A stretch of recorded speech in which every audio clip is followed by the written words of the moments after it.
नमस्कार, myself Murti Kumari, lecturer in economics, education department, Haryana.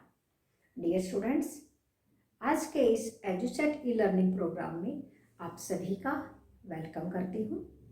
आज का हमारा मुख्य विषय रहेगा फॉरेन एक्सचेंज रेट और उप विषय रहेगा meaning of foreign exchange rate, types or system of foreign exchange rate, merits and demerits of foreign exchange rate system. Dear students, first of all, foreign exchange. foreign exchange क्या होता है या विदेशी विनिमय क्या होता है? कोई भी देश है उसकी अपनी करेंसी होती है और अपनी करेंसी के अलावा बाकी दुनिया के जितने भी देश हैं उन सभी की करेंसी उस देश के लिए फॉरेन एक्सचेंज कहलाती है। जैसे इंडिया की जो करेंसी है रुपीज है, अमेरिका की डॉलर, इंग्लैंड की पाउंड, जापान की येन।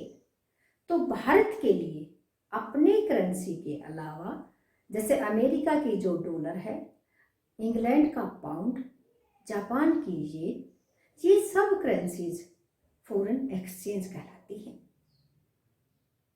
फॉरेन एक्सचेंज अर्थात विदेशी विनिमय।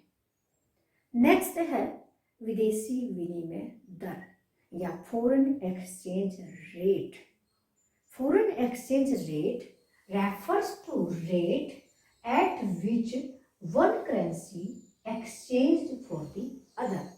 एक करेंसी के बदले में मुद्रा की दूसरी करेंसी यानी कि दूसरे देश की करेंसी की कितनी इकाइयां प्राप्त हो सकती हैं, इसका माप विदेशी विनिमय दर कहलाती है। अर्थात विदेशी विनिमय दर एक देश की मुद्रा की एक इकाई के बदले में दूसरे देश की मुद्रा की कितनी इकाइयां मिल सकती हैं, इसका माप है। जैसे $1 equal to 74 rupees and ₹1 equal to 1/74। इसी प्रकार से £1 equal to 98 rupees and ₹1 equal to 1/98 pound.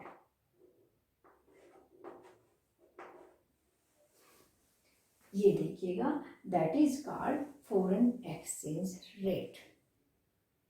Next हम करेंगे टाइप्स और system of foreign exchange rate, अर्थात विदेशी विनिमय दर का निर्धारण कौन करता है या कैसे किया जाता है। तो इसकी कुछ प्रणालियां हैं, जैसे स्थिर विनिमय दर प्रणाली यानी कि fixed exchange rate system. Fixed exchange rate system. Next है फ्लेक्सिबल एक्सचेंज रेट सिस्टम, नम्य विनिमय दर प्रणाली। फ्लेक्सिबल एक्सचेंज रेट सिस्टम,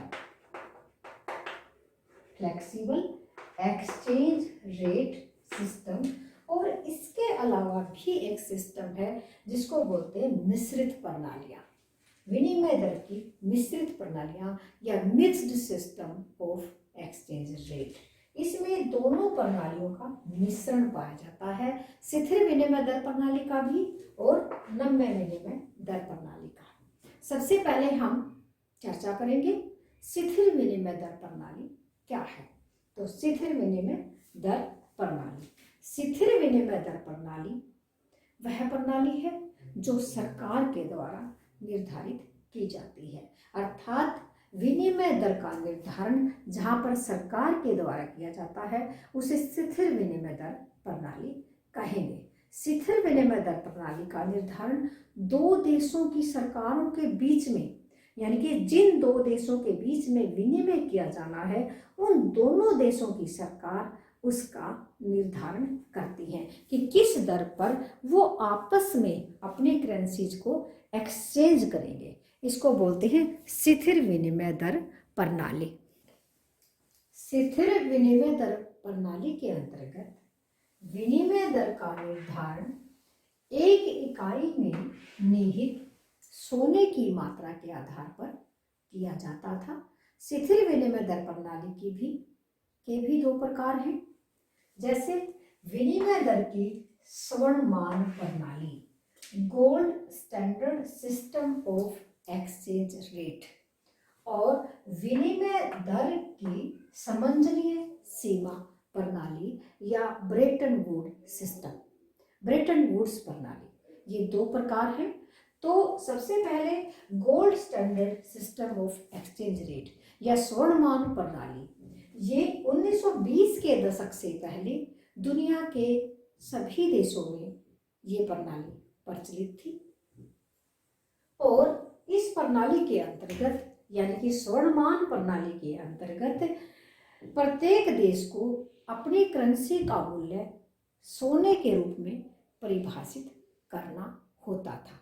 जैसे कि $1 बराबर है 2 ग्रेन सोना और 1 पाउंड बराबर है 4 ग्रेन अर्थात 4 ग्रेन सोना। इसका मतलब है $2 इक्वल टू 1 पाउंड, यानी कि $2 में जितना सोना है उतना 1 पाउंड में है।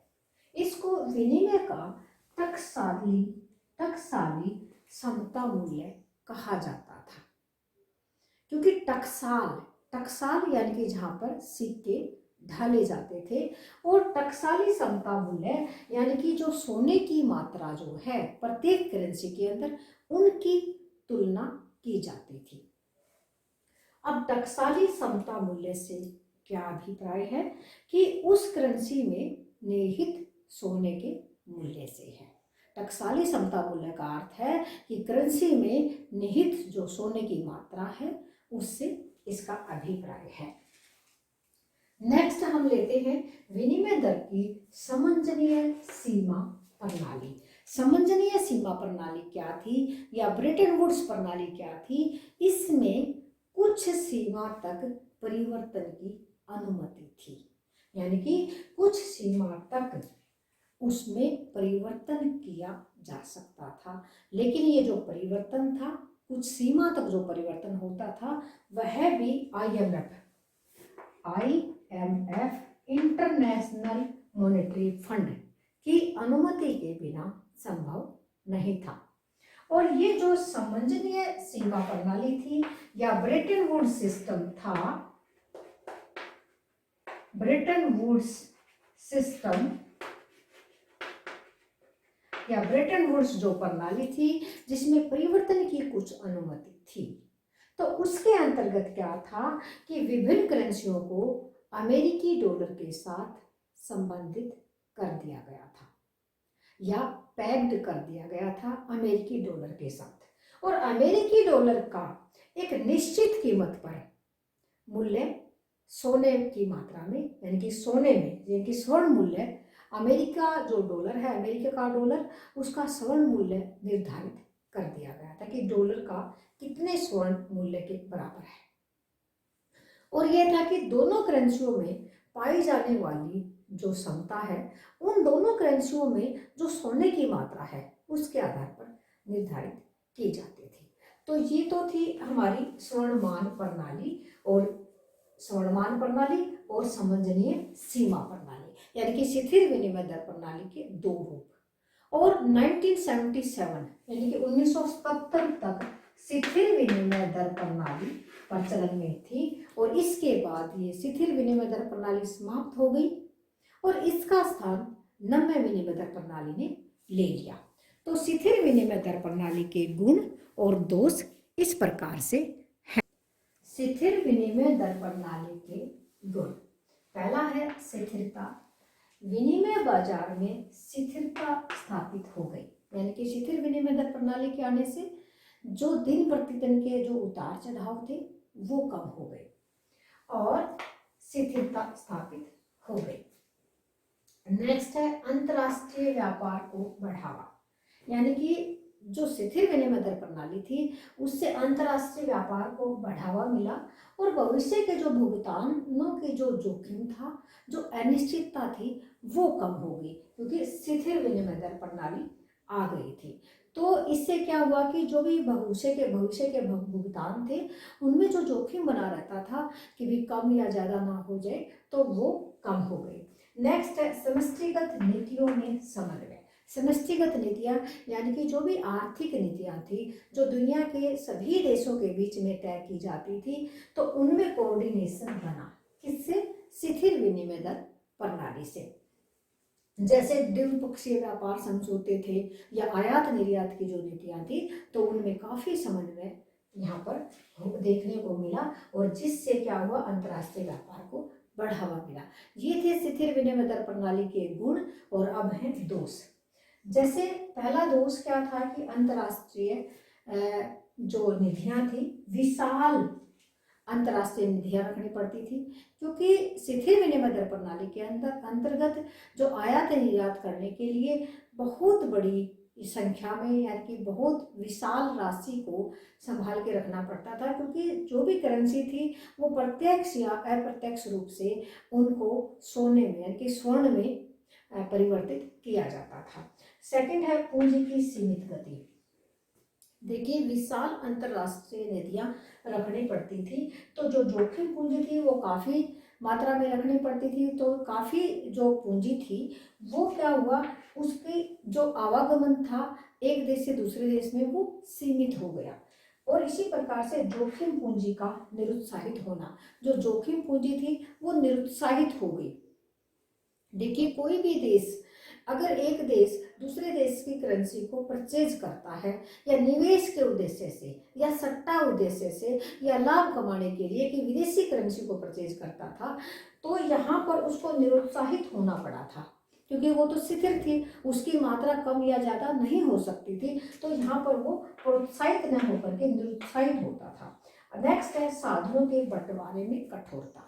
शिथिल विनिमय जो दर प्रणाली थी वो शिथिल थी और उसमें क्या था कि विनिमय की दर में कोई परिवर्तन नहीं हो सकता था, तो इस प्रकार से जो साधनों के बंटवारे में भी काफ़ी कठोरता आ गई थी। तो ये थे सारे जो शिथिल विनिमय दर प्रणाली के गुण और दोष।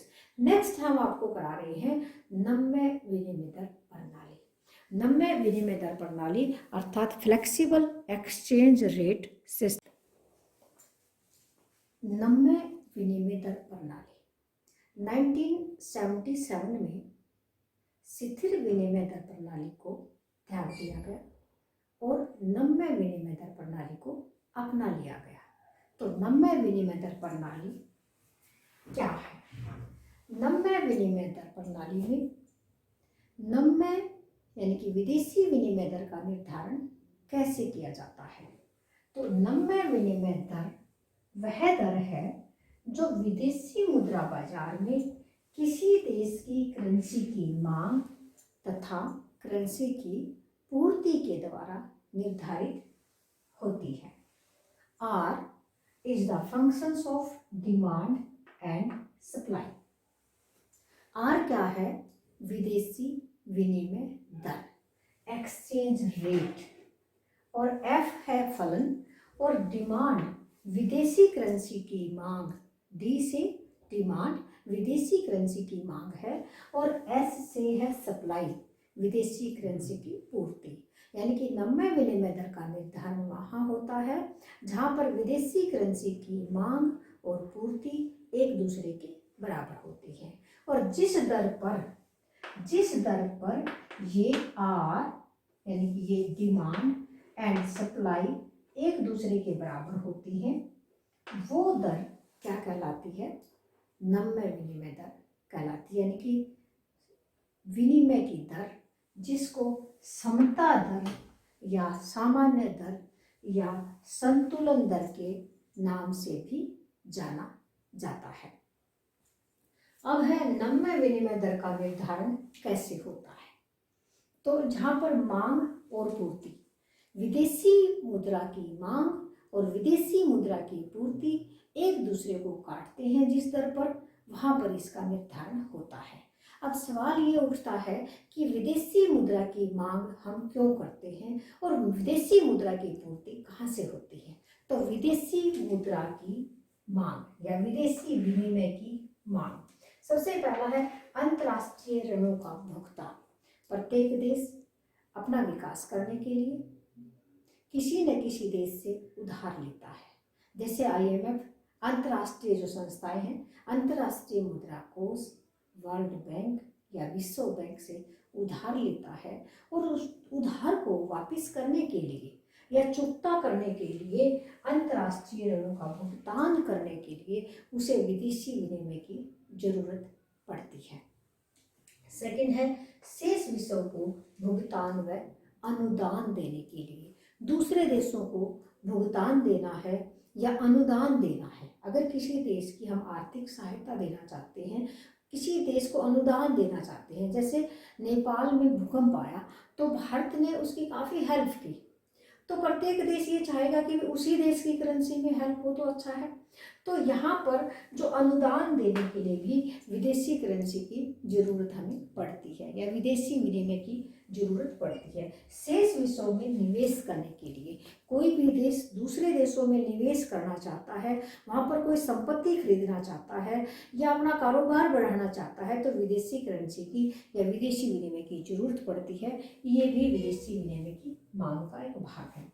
इसी प्रकार से विदेशों में प्रत्यक्ष क्रय या आयात करने के लिए, विदेशों में खरीदारी करने के लिए विदेशी विनिमय की जरूरत पड़ती है, और आयात करने के लिए, विदेशों से आयात करने के लिए भी जिस देश से हम आयात करना चाहते हैं उसी देश की करेंसी की जरूरत पड़ती है। तो ये भी विदेशी विनिमय की मांग। अब है विदेशी विनिमय की पूर्ति। जो मांग है, हमने 4 पॉइंट बताए कि किस लिए हमें विदेशी विनिमय की मांग करनी पड़ती है। अब है ये मांग तो करनी पड़ती है, विदेशी विनिमय की हमें जरूरत है, आएगा कहाँ से, विदेशी विनिमय की पूर्ति कैसे होगी। तो यहाँ पर देखिएगा, अगर हम दूसरे देशों में निर्यात करेंगे तो उन्हीं देशों की करेंसी हमें मिलेगी। तो निर्यात करके विदेशों में या शेष विश्व में निर्यात करके विदेशी विनिमय की पूर्ति की जा सकती है। प्रत्यक्ष विदेशी निवेश, अगर कुछ विदेशी लोग हमारे देश में आकर के यहाँ पर निवेश करते हैं या किसी भी देश में जाकर के वहाँ पर निवेश करते हैं, तो जिस देश में वो निवेश करेंगे वहाँ पर विदेशी विनिमय उनको प्राप्त हो जाता है। नेक्स्ट है घरेलू बाजार में गैर निवासियों द्वारा प्रत्यक्ष खरीद या सट्टा उद्देश्य के लिए खरीद। अगर कोई विदेशी घरेलू बाजार में आता है और प्रत्यक्ष रूप से खरीद करता है, क्रय करता है, तो विदेशी करेंसी यानी कि कोई भी विदेशी अपने देश की करेंसी लेकर आता है, तो इससे भी विदेशी विनिमय की पूर्ति होती है। अगर कोई सट्टा उद्देश्य के लिए, लाभ कमाने के लिए हमारे देश में या किसी भी देश में निवेश करना चाहता है, तो वो भी विदेशी विनिमय की पूर्ति करता है।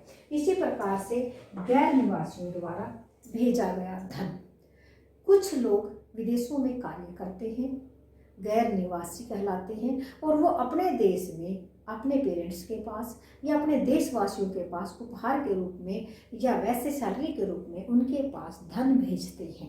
तो वो जो धन हमारे देश में या किसी भी देश में आता है, तो वो क्या कहलाता है कि भाई विदेशी विनिमय की पूर्ति जिससे हो जाती है, विदेशी विनिमय उस देश को प्राप्त हो जाता है। तो विदेशी विनिमय की मांग और विदेशी विनिमय की पूर्ति। विदेशी विनिमय की मांग हम क्यों करते हैं, यहाँ पर 4 पॉइंट हमने बताए, और विदेशी विनिमय की पूर्ति कहाँ से होती है, इसके भी 4 पॉइंट बताए। अब है नम्य विनिमय दर का निर्धारण कहाँ पर होता है। जहाँ पर विदेशी विनिमय की मांग और पूर्ति एक दूसरे को काटते हैं, वहाँ पर नम्य विनिमय दर का निर्धारण होता है। देखिए, विदेशी विनिमय की मांग में और कीमत में, विनिमय दर में विपरीत संबंध पाया जाता है, जबकि विदेशी विनिमय की पूर्ति में और विदेशी विनिमय की दर में सीधा संबंध या प्रत्यक्ष संबंध पाया जाता है। तो अब हम बताएंगे कि विदेशी विनिमय नम्य विनिमय दर का निर्धारण कैसे किया जाता है। नम्य विनिमय दर का निर्धारण कहाँ पर किया जाता है? तो नम्य विनिमय दर का जो निर्धारण है वहाँ पर होता है जहाँ पर विदेशी मुद्रा की मांग और विदेशी मुद्रा की पूर्ति एक दूसरे को काटते हैं। जैसा कि रेखा चित्र में दिखाया गया है, यहाँ पर ये विदेशी करेंसी की मांग वक्र है, डिमांड फॉर करेंसी। विदेशी विनिमय की जो मांग वक्र ये है और ये है विदेशी विनिमय की पूर्ति वक्र। क्योंकि हमने पहले भी बताया था जो विदेशी मुद्रा का जो पूर्ति वक्र है और विनिमय दर में सीधा संबंध है, और विदेशी मुद्रा की जो मांग है और विनिमय दर में विपरीत संबंध है। जैसा कि रेखा चित्र में दिखा गया है, यहाँ पर आर तय की जाती है, रेट विनिमय दर, रेट ऑफ एक्सचेंज, और ये क्या है, क्यू तक, ओ से क्यू तक supply and demand of foreign currency. यहाँ पर हमने ये ई है, इक्विलिब्रियम पॉइंट है, संतुलन बिंदु है, और ये संतुलन दर है। इसको समता दर या सामान्य दर भी कहा जाता है। अगर ये रेट बढ़ जाती है, ओ से आर 1 हो जाती है, रेट के बढ़ने से मांग कम हो जाती है और पूर्ति अधिक हो जाती है। पूर्ति अधिक होने से विनिमय दर फिर कम हो जाती है और ओ आर तक आ जाती है। अगर आर 2 हो जाए यानी कि कम हो जाती है तो देखिए पूर्ति कम हो जाती है और मांग अधिक हो जाती है, और इस प्रकार से फिर संतुलन दर स्थापित हो जाती है। मांग ज़्यादा होने से फिर ये बढ़ जाएगी और ओ आर यानी कि ओ से आर तक ये संतुलन दर है। इस प्रकार से नम्य विनिमय दर का निर्धारण होता है। अब है जो नम्य विनिमय दर प्रणाली है उसके गुण और दोष क्या है। नम्य विनिमय दर प्रणाली के गुण, पहला गुण है अंतर्राष्ट्रीय कोषों की आवश्यकता नहीं है। जैसा कि हमने शिथिल विनिमय दर प्रणाली में बताया था कि विशाल अंतर्राष्ट्रीय निधियां रखनी पड़ती हैं, लेकिन इसमें जरूरत नहीं है। तो सबसे बड़ा गुण ये है कि बड़ी निधियां यानी कि बड़ी राशि, बहुत बड़ी पूंजी संभाल कर रखने की जरूरत नहीं है, क्योंकि इसमें उतार चढ़ाव आते रहते हैं। अब नेक्स्ट है साधनों का अनुकूलतम आवंटन। साधनों का ये नम्य विनिमय दर प्रणाली जो है इसमें जो विनिमय दर का निर्धारण है मांग और पूर्ति की शक्तियों के द्वारा होता है, और नम्य विनिमय दर जो है वो बढ़ती घटती रहती है। तो साधनों का अनुकूलतम बंटवारा या आवंटन हो जाता है। नेक्स्ट है पूंजी का अंतर्राष्ट्रीय स्तर पर आवागमन। जैसा कि हमने देखा था शिथिल विनिमय दर में पूंजी का जो आवागमन है वो सीमित हो जाता था एक देश से दूसरे देश में, क्योंकि विशाल अंतर्राष्ट्रीय निधियां रखनी पड़ती थी, लेकिन यहाँ पर रखने की जरूरत नहीं है, क्योंकि ये जो है इसमें परिवर्तन आता रहता है, उतार चढ़ाव आते जाते रहते हैं। और उसमें क्या था, शिथिल विनिमय दर प्रणाली में जो करेंसी की जो मात्रा थी वो स्वर्ण के आधार पर थी, यानी कि उसमें निहित करेंसी में निहित सोने की मात्रा के आधार पर, तो विशाल अंतर्राष्ट्रीय निधियों को सुरक्षित रखना पड़ता था। नेक्स्ट है जोखिम पूंजी को प्रोत्साहन। शिथिल विनिमय दर प्रणाली में हमने बताया था कि जोखिम पूंजी को निरुत्साहित होना पड़ता था। निरुत्साहित, उसका कारण क्या था कि जो जोखिम पूंजी है, कोई भी विदेशी अगर विदेशी मुद्रा में निवेश करना चाहता था तो उसको बेनिफिट या सट्टा उद्देश्य के लिए निवेश करने में निरुत्साहित होना पड़ता था, लेकिन यहाँ प्रोत्साहन है, क्योंकि जो नम्य विनिमय दर प्रणाली है उसके अंतर्गत जो मुद्रा का मूल्य है, जो करेंसी का मूल्य है, उसमें उतार चढ़ाव आते रहते हैं। तो जिससे क्या कि कोई व्यक्ति निवेश करता है और विदेशी मुद्रा की वैल्यू बढ़ जाती है तो उसको बेनिफिट होता है, उसको प्रॉफिट होता है, तो इसलिए जोखिम पूंजी को प्रोत्साहन मिलता है। तो ये थे इसके गुण, और नेक्स्ट है इसके दोष। किसके? नम्य विनिमय दर प्रणाली के दोष क्या क्या हैं? सबसे पहले अस्थिरता आ जाती है, क्योंकि देखो उसका गुण क्या था, स्थिरता रहती थी व्यापार में, अंतर्राष्ट्रीय व्यापार में स्थिरता रहती थी क्योंकि एक शिथिल दर प्रणाली थी, उतार चढ़ाव नहीं आते थे, लेकिन यहाँ पर अस्थिरता रहती है। ये इसका सबसे बड़ा दोष है। दिन प्रतिदिन के जो उतार चढ़ाव थे वो बंद हो जाते थे स्थिर विनिमय दर प्रणाली में, लेकिन इसमें नहीं होती हैं, तो व्यापार में, अंतर्राष्ट्रीय व्यापार में अस्थिरता आ जाती है।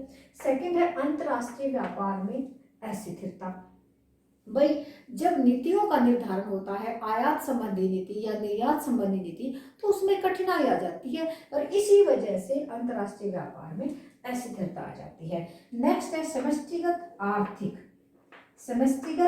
आर्थिक नीतियां के निर्धारण में भी कठिनाइयां आ जाती हैं। वो कैसे? क्योंकि देखो, जब शिथिल विनिमय दर प्रणाली थी तो जो विदेशी जो नीतियां बनती थी, अनेक देशों की विदेशों के प्रति जो नीतियां बनती थी, तो जैसे द्विपक्षीय व्यापार समझौते वगैरह या आर्थिक नीतियां थी, तो उसमें एक शिथिल विनिमय दर होने के कारण कोई कठिनाई नहीं आती थी, लेकिन यहाँ पर कठिनाई अनुभव होती है। तो जिस तरह से जो भी आर्थिक नीतियां बनती हैं, तो यहाँ पर काफ़ी कठिनाई आती है, क्योंकि उतार चढ़ाव आते रहते हैं। ये नहीं पता विनिमय दर कब कम हो जाए, कब ज़्यादा हो जाए, तो इसलिए काफ़ी कठिनाई अनुभव होती है। तो ये तो थे कि जो नवीन विनिमय दर प्रणाली थी उसके गुण व दोष। नेक्स्ट है विनिमय दर की मिश्रित प्रणाली। विनिमय दर की जो मिश्रित प्रणालियां हैं, इसमें शिथिल विनिमय दर प्रणाली और नम्य विनिमय दर प्रणाली दोनों के गुण मौजूद होते हैं और इसीलिए इसको विनिमय दर की वैकल्पिक प्रणालियां भी कहा जाता है। अब जो विनिमय दर की जो मिश्रित प्रणालियां हैं, उसमें 3 प्रणाली निम्नलिखित हैं। विस्तृत सीमा पट्टी या वाइडर बैंड। इसमें जो शिथिल विनिमय दर प्रणाली है, उसमें विस्तृत परिवर्तन की अनुमति प्रदान की जाती है। विस्तृत परिवर्तन की अनुमति प्रदान की जाती है। और जो चलित सीमा बंद है या क्रॉलिंग पैग है, इसमें सीमित परिवर्तन की या लिमिटेड परिवर्तन की, यानी थोड़े से परिवर्तन की अनुमति प्रदान की जाती है। एक सीमा के अंदर परिवर्तन की अनुमति प्रदान यहाँ पर की जाती है। नेक्स्ट है प्रबंधित तरणशीलता, मैनेज्ड फ्लोटिंग सिस्टम। काफ़ी दुनिया के काफ़ी देशों में ये जो प्रबंधित तरणशीलता है ये पाई जाती है। इस जो प्रणाली है, इस प्रणाली के अंतर्गत नियमों और विनियमों को ध्यान में रख करके अंतर्राष्ट्रीय मुद्रा कोष की अनुमति के बाद ही परिवर्तन की अनुमति दी जाती है। तो ये था मैनेज्ड फ्लोटिंग सिस्टम। लेकिन इस सिस्टम के तहत जो भी देश नियमों और विनियमों को ध्यान में ना रखते हुए या उनकी अवहेलना करते हुए अपने हित के लिए अगर परिवर्तन करते हैं, तो उसे गंदी तरणशीलता या डर्टी फ्लोटिंग कहा जाता है। प्यारे बच्चों, ये थी विनिमय दर की मिश्रित प्रणालियाँ। इनका विस्तृत वर्णन हम नेक्स्ट वीडियो में करेंगे। तो डियर स्टूडेंट्स, मैं उम्मीद करती हूँ आज का लेक्चर आपको अच्छे से समझ में आया होगा और इसी के साथ मैं आपसे विदा लेती हूँ। धन्यवाद।